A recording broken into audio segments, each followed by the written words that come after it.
Hello. So this is an impromptu video that I decided to start because I have been sitting in a Zoom lobby for, about half an hour. And I was trying to get into a summit. And before that, I spent the better part of an hour trying to figure out where to go to get into the summit. So my topic for today is don't make your summit or virtual event overly complicated. All you're going to do is you're going to frustrate the audience, participants, attendees, whatever you want to call them, and they're going to bow out and say, this is a joke. I'm not interested in this anymore.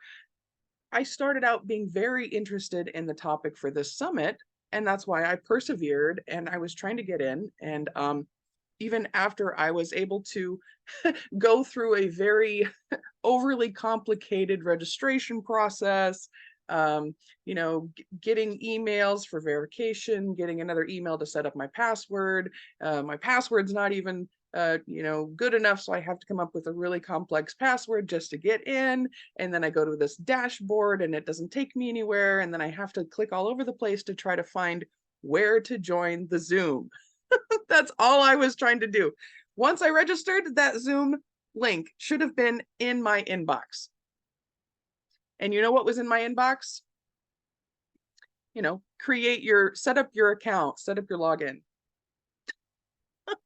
And I couldn't even find it because the name of the summit was so complicated. It's this made up word, or maybe it's a very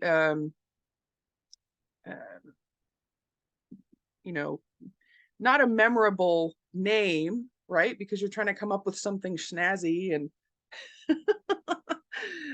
overthinking the title. So instead of just having the title be words that we commonly use, that if I was thinking, oh, I wanted to go to that summit, I'm going to look up the keywords for the topic of the summit, and I couldn't find it in my inbox. So don't make your name a made up word. Try to keep it simple. Use simple vocabulary. Don't use these, overly complicated, overly confusing, unmemorable, just words you wouldn't think of if you were trying to recall it, because I've done that more than once where I've joined a program and then I was not able to go back to that program again because I was not able to remember the name of it. So that's the first key, is have a memorable name for your summit or event. Secondarily, don't have an overly complicated registration process. Make it very simple. This is the whole point of marketing. You want to create a smooth, simple, seamless, easy journey for your customer.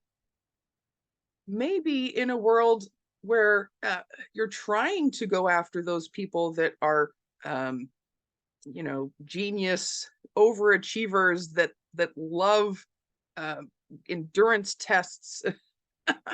And I'm sure there's a market for that. So if that's your market, then by all means, make it even more complicated. But if you're trying to bring up the numbers of your attendance for your events, make it easy.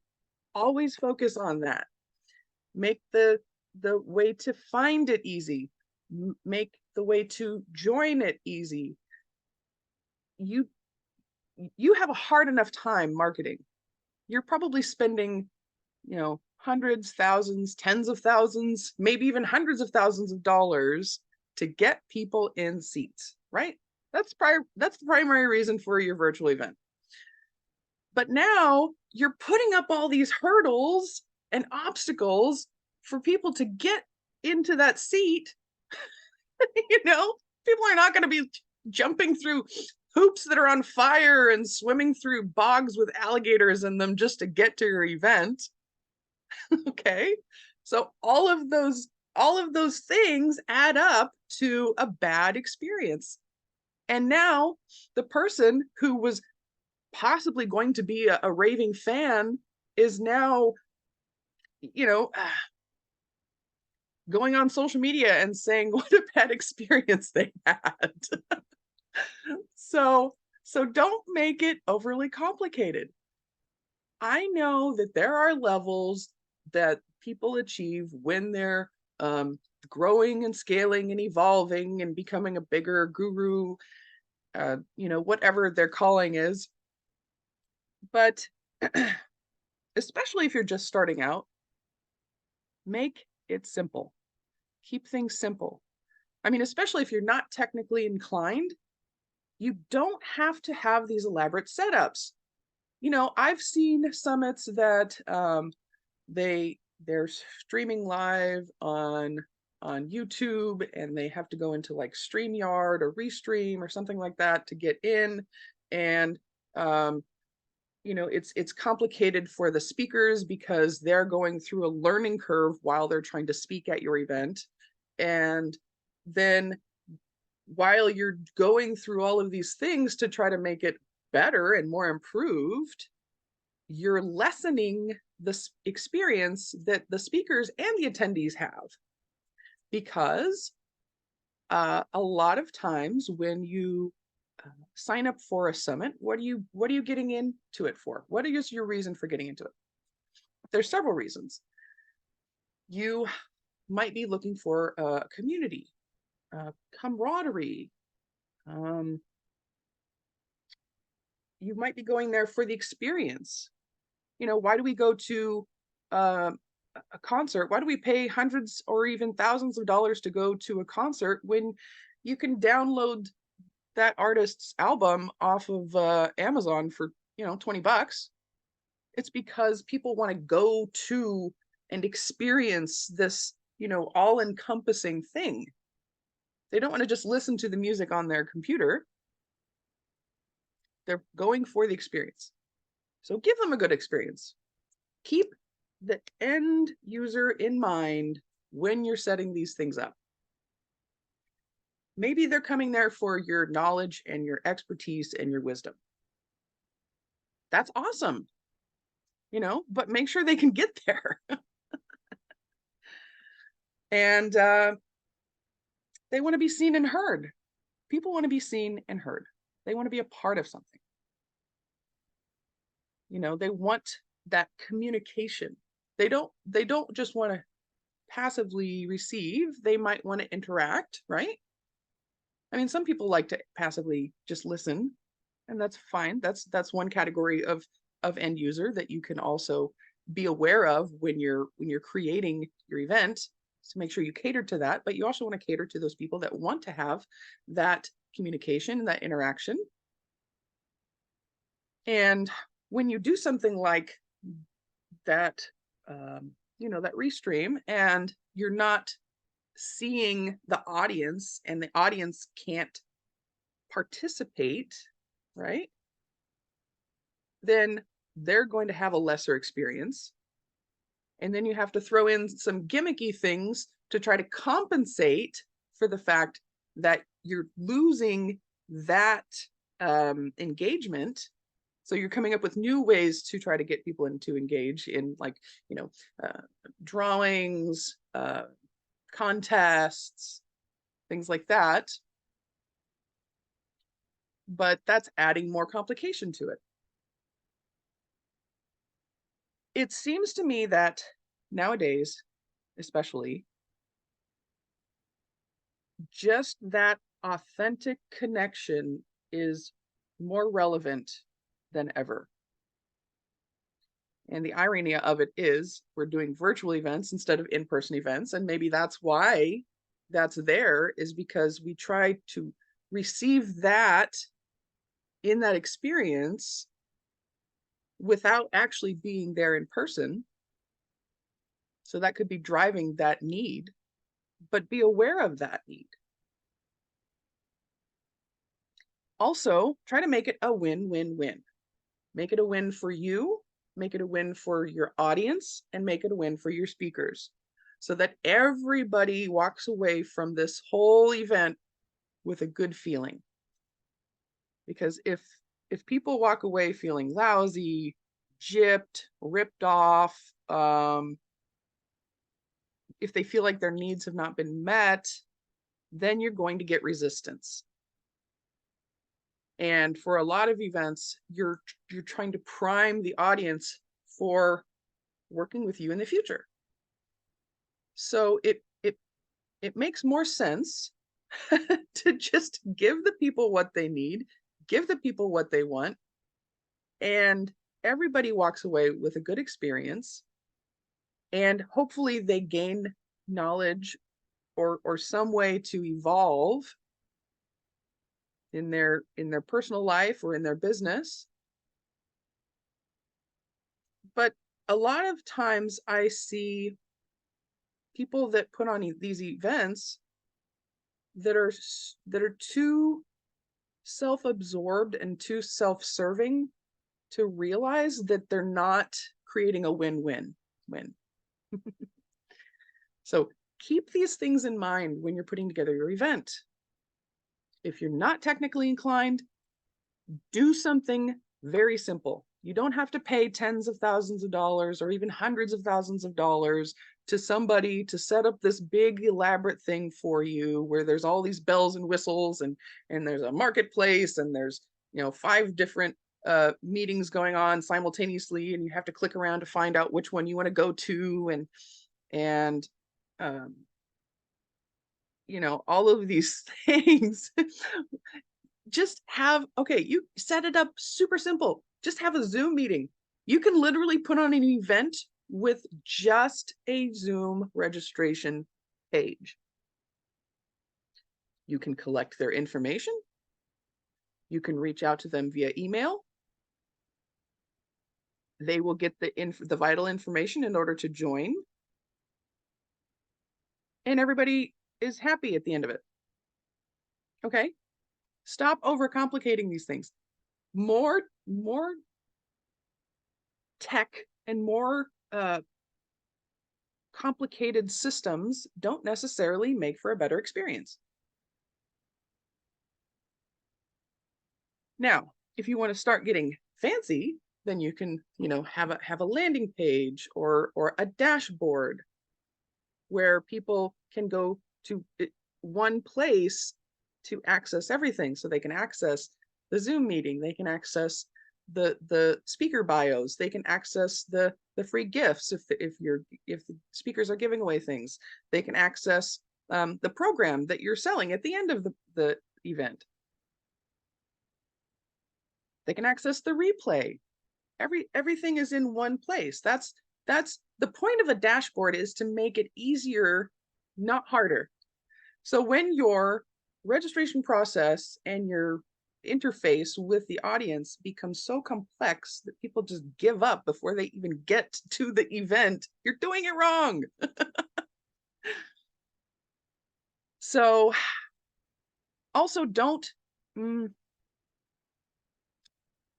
fall for vanity metrics. Don't think that you're successful just because you spent tens of thousands of dollars on ads, because what you're looking for is, you want to look at the end result of things. Like, what is your end result for your event? Why are you putting it on? What would make that a successful event?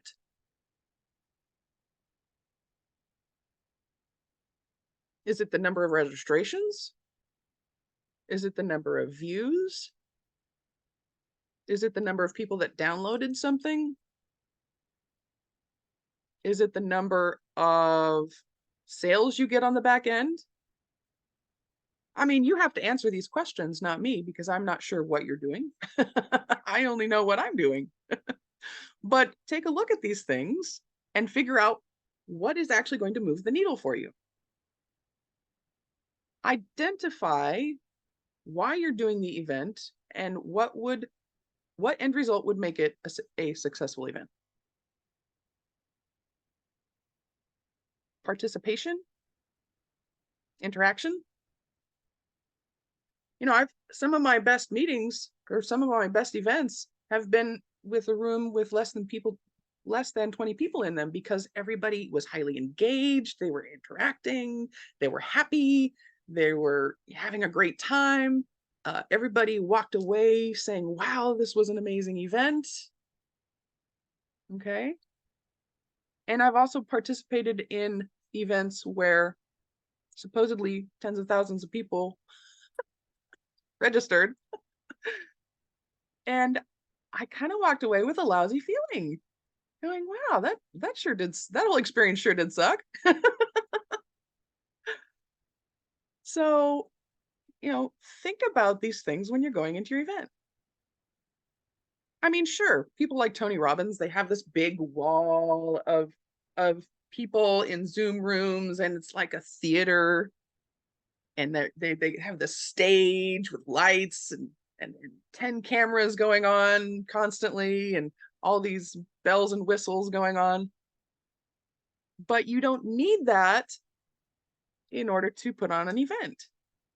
And I think that's maybe a stumbling block for a lot of people that are entry level into the realm of hosting your own event, because you see Tony Robbins' stage with, you know, thousands of people inside of this tube of Zoom meeting screens, thinking, well, I can never do that. Well, you don't have to do that. Like I said, super simple. Set up your Zoom registration page. Send people to it. You can email people. You can post something on social media. You can reach out to people, message them, text them, call them. There's lots of ways to get people to your event. Okay, so don't just set up the Zoom registration page and say, oh, my job is done. Okay, you have to get the people there.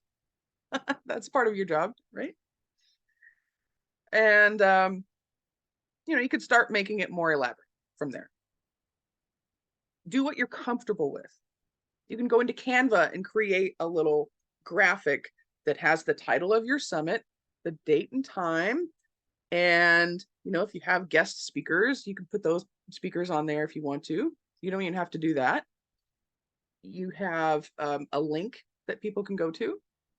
Make sure all of those things, the pertinent information, is readily available so that people can make the decision, oh, hey, I'm interested in going to that. Maybe they'll say, I'm interested in going to that, but I have a scheduling conflict. That's why I like to offer replays, so that people, even if they can't attend live, they can still watch the replay. There's nothing wrong with that. And so you have your Zoom registration page, your promotional graphics, and you're doing some sort of marketing, whether it's reaching out to people, just posting on social media. You're not going to get that much engagement with just posting, so it has to be kind of like somebody has called me a guerrilla marketer, so call it what you will. You're going to be utilizing any and all resources that you have available to you. Okay. If it's your first event, I don't recommend spending tens of thousands of dollars on advertising or on hiring somebody to set up this big elaborate thing for you, because it's just not necessary. Once you get a few events under your belt and you feel more comfortable doing it, and you feel more comfortable with the tech, then maybe you can start ramping it up. You know, you can always improve and evolve your events as time goes on. But I think that just starting and just doing, just start hosting events.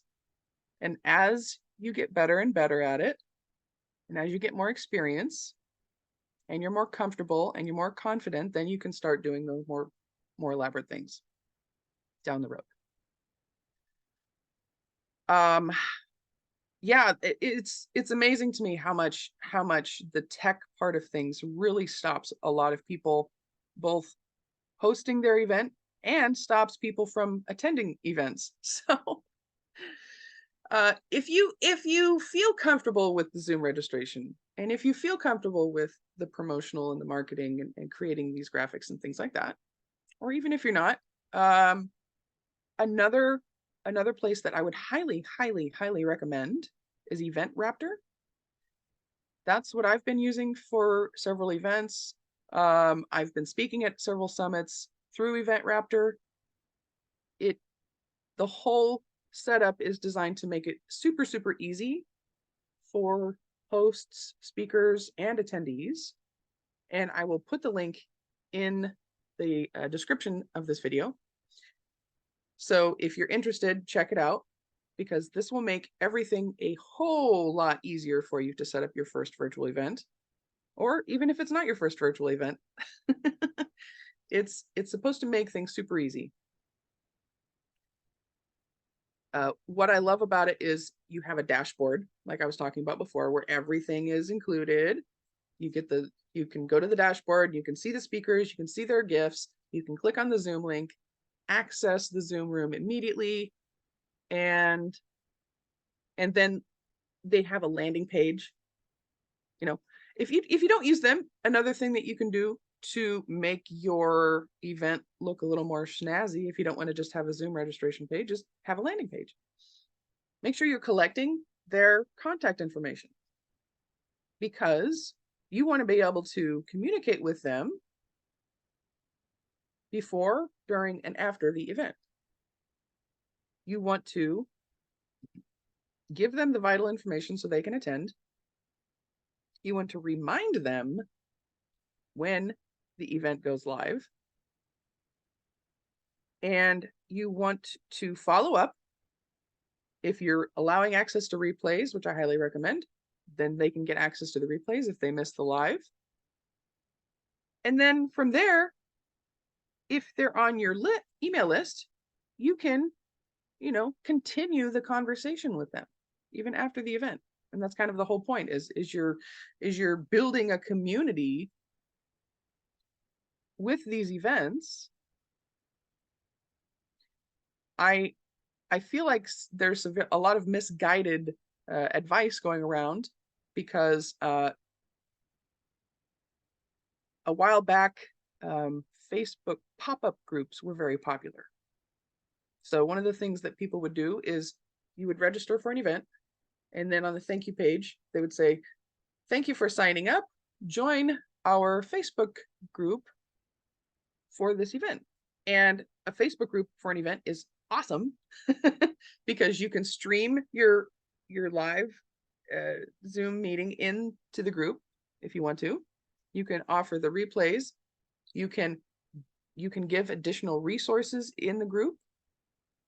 You can allow people to have that community and that interaction, because they might be doing lives inside of the group saying, "Hi, I'm Latara.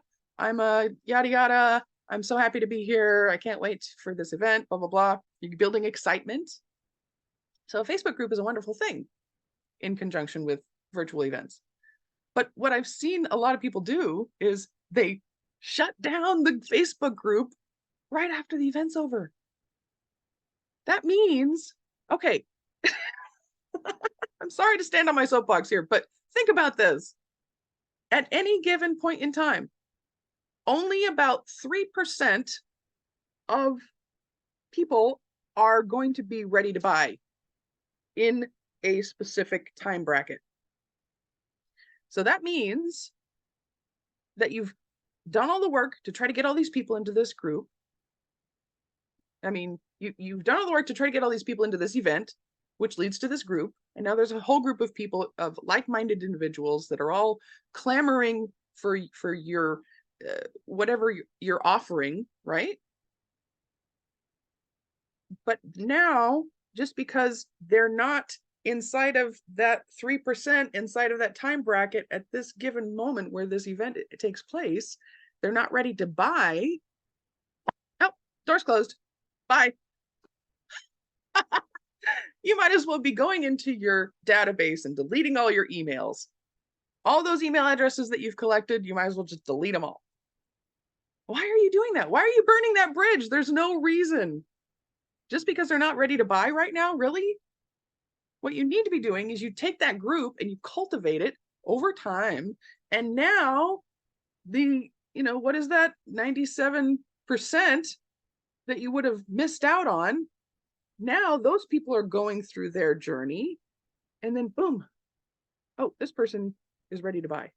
And then boom, this person's ready to buy. And then, oh, something you said inside of the group really speaks to this particular niche of people, right? And now it's like popcorn. All of a sudden, all these people are buying and buying and buying and buying.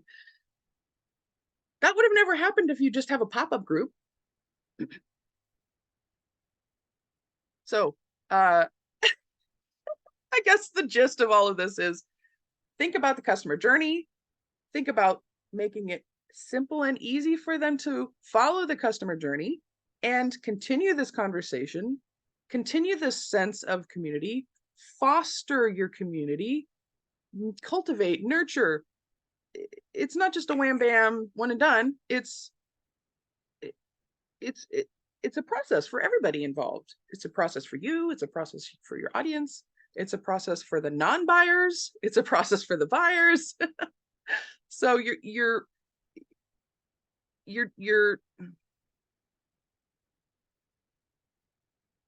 basically shooting yourself in the foot with a lot of these things that I've seen people do.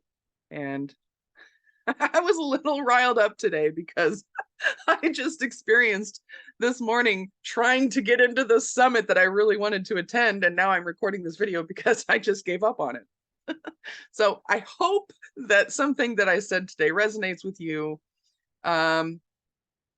If you feel like tech is not your friend, then keep things super simple. And like I said, some of the most simple events I've attended have been the most rewarding. So keep that in mind, keep your customers in mind, and make things a win-win-win for everybody. And you will be rewarded in the end. I promise. Thanks for watching. Have a great day.